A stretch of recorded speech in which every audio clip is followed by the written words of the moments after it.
it's going to be an interesting journey because I'm finding my voice.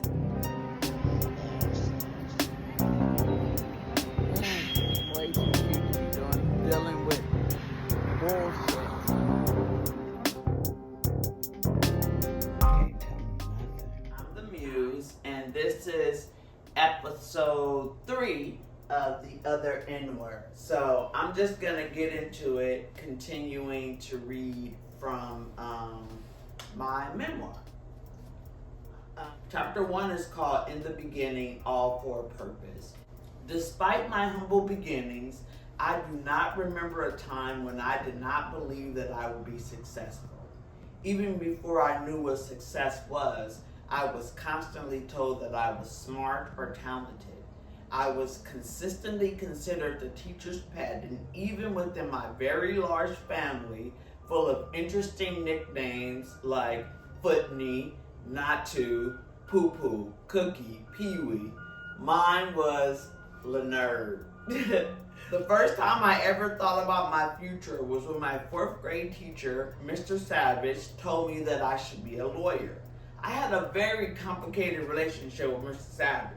Although he was a wonderful teacher, his encouragement of me led to me being called teacher's pet on an almost daily basis. This was not done in a mean-hearted way, but I did not like it. The reason he believed that this profession would be ideal for me was because I used my teacher's pet status to speak up for my classmates when they were in trouble. I would use my logic to get people out of trouble or reduce the punishment. At the time, I thought that I just liked to talk, but he saw something in this personality trait that planted a seed in my mind that has stuck with me until this day. Being argumentative, I decided that I was not going to be a lawyer just because Mr. Savage said so. Mr. Savage's class was a combination class that had both 4th and 5th graders. So on my first day of 5th grade, of course, I found out that Mr. Savage wanted to keep me in his class. I asked my mom to have me transferred to Mr. Willis's class, a teacher with a reputation for being strict and having high expectations. I loved Mr. Savage, but I wanted a new challenge, and my new class was right across the hall, so he could check up on me. Mr. Willis's class was where I first thought about what I believed success meant. He brought in one of his friends who was a neurosurgeon, and he wrote his salary on the chalkboard. I cannot tell you anything about how this man looked, what he said, why he was there, but I will never forget all them zeros. From that point, I was gonna be a neurosurgeon.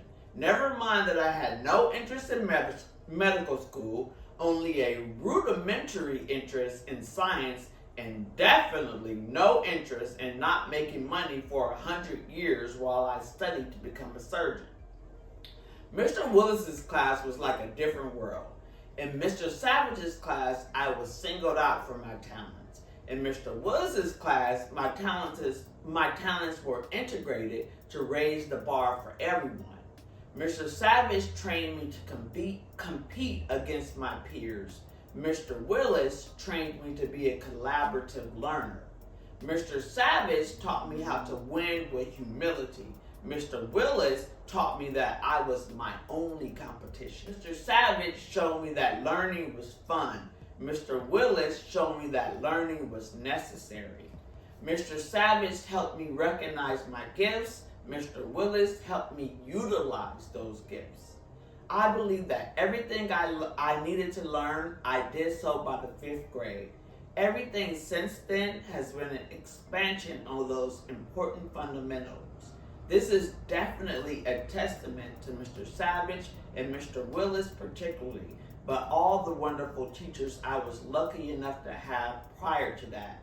Mrs. Neely, Miss McKinney, and Mr. Larson all contributed to my insatiable thirst for knowledge, natural curiosity, and confidence in my abilities. Just as my mom made sure that my home base was secure, Holmes Avenue And 97th Street School provided me with a strong educational foundation. There was really something special about 97th Street School. Though it was simply one of the neighborhood public schools, somehow it either attracted fewer problem kids or fewer problems were tolerated. Whatever the reason, it was definitely different from the reputation of other schools in the area. I know this had a great deal to do with our wonderful principal, Mr. Barrett, after whom the school is now named. In a community where the absent father was par for the course, 97th Street School students were inundated with positive male role models.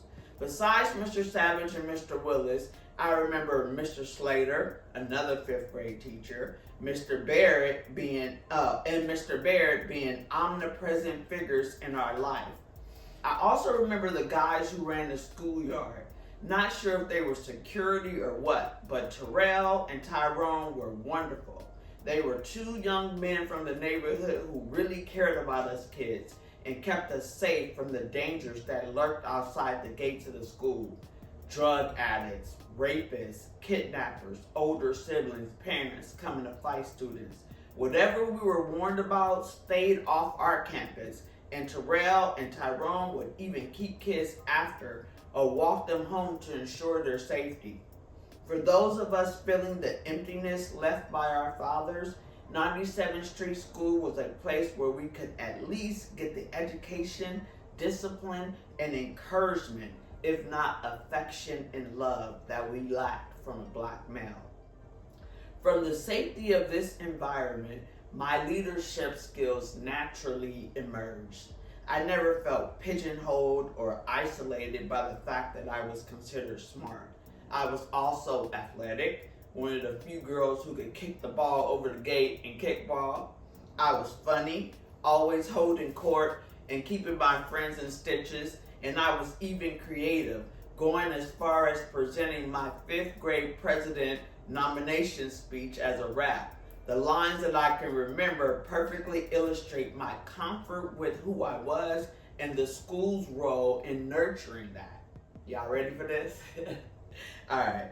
Good morning, teachers, students, staff, and all those people who want to laugh. Sit back, and I'll do my best. It's simple. Forget about the rest. I am a dominator, a terminator. I'll abolish you because I know I'm greater. I'll tutor you in science, language, math. Oh, and please, no autographs. You know I come from the 80s, 90s. Anyway, I even still remember the school song that we all had to commit to memory. I am a promise, I am a possibility, I am a promise with a capital P. I am a great big bundle of potentiality. And at 97th Street School, it's easy to see that learning begins with me. I am a promise to be anything that I want to be.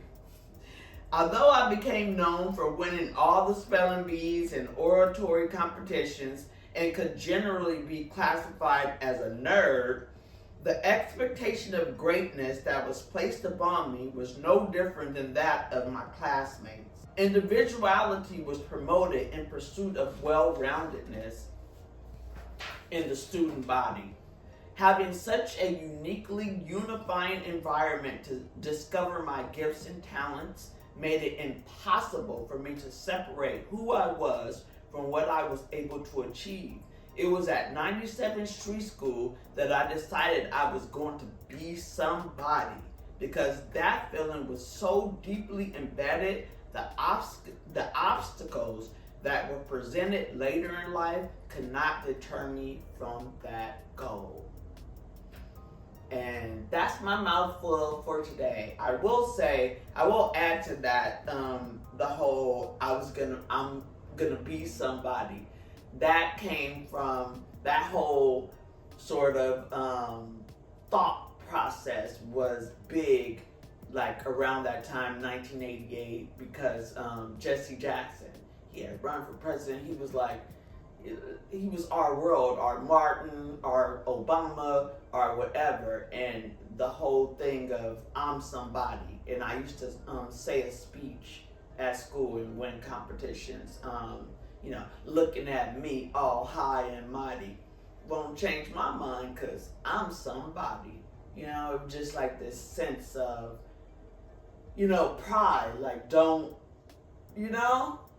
underestimate me. Never had to think about myself until I was sort of outside of myself and saw how people thought about people from where I was from. It was like, I don't know us.